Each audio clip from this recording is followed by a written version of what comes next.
National Herald కేసుతో బీజేపీకి మోదీకి ఎలాంటి సంబంధం లేదన్నారు ఆ పార్టీ నేతలు.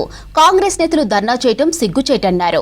ప్రజలను మోసం చేసి ప్రజాధనాన్ని దుర్వినియోగం చేయటం కాంగ్రెస్ పార్టీకి అలవాటే అని విమర్శించారు.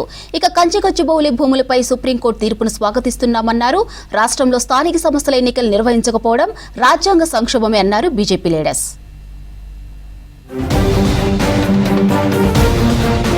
నేషనల్ హెరాల్డ్ కేసులో కాంగ్రెస్ నేతలు ధర్నా చేయడం సిగ్గుచేటన్నారు కేంద్ర మంత్రి కిషన్ రెడ్డి. తప్పు చేసిందే కాక రోడ్లపైకి రావడం సిగ్గుచేటన్నారు. కాంగ్రెస్ అంటేనే దోచుకోవడం అని చెప్పారు. హెచ్సియు భూములపై సుప్రీం తీర్పును స్వాగతిస్తున్నామన్నారు కిషన్ రెడ్డి. తొలగించిన చెట్ల స్థానంలో కొత్త చెట్లను నాటాలన్నారు.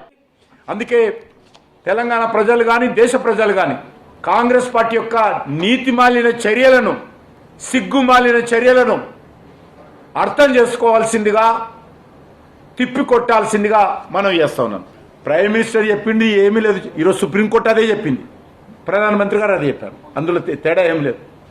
సుప్రీంకోర్టు ఏం చెప్పింది? చెట్లు నరకడం తప్పు. సోనియా, రాహుల్ గాంధీ, రాబర్ట్ వాద్రాలను జైల్లో పెట్టాలని బీజేపీ ఎప్పుడూ ఆలోచన చేయలేదన్నారు ఆ పార్టీ రాష్ట్ర ప్రధాన కార్యదర్శి కాసం వెంకటేశ్వర్లు. ప్రజలను మోసం చేసి ప్రజాధనాన్ని దుర్వినియోగం చేయడం కాంగ్రెస్ పార్టీకి పరిపాటిగా మారిందన్నారు. నేషనల్ హెరాల్డ్ కేసుతో బీజేపీకి, ప్రధాని మోదీకి ఎలాంటి సంబంధం లేదన్నారు. రాజ్యాంగాన్ని, చట్టాలను కాంగ్రెస్ అగౌరవపరుస్తుందన్నారు కాసం.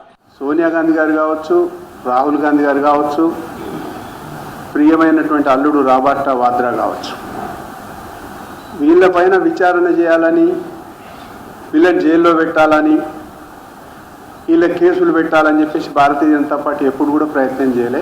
రాష్ట్రంలో స్థానిక సంస్థల ఎన్నికలు నిర్వహించకపోవడం రాజ్యాంగ సంక్షోభమే అన్నారు మాజీ ఎమ్మెల్యే ఎన్వీఎస్ఎస్ ప్రభాకర్. రాష్ట్రంలో శాంతి భద్రతలు సంక్షోభంలో పడ్డాయని ఆరోపించారు. కాంగ్రెస్ ప్రభుత్వానికి ప్రజలు అవకాశం ఇస్తే నడిపించేది సీఎం కాదని అర్థమైందన్నారు. కాంగ్రెస్, బీఆర్ఎస్ ఢిల్లీలో దోస్తీ, చెన్నైలో చెలిమి, గల్లీలో కుస్తీ పడుతున్నాయని విమర్శించారు.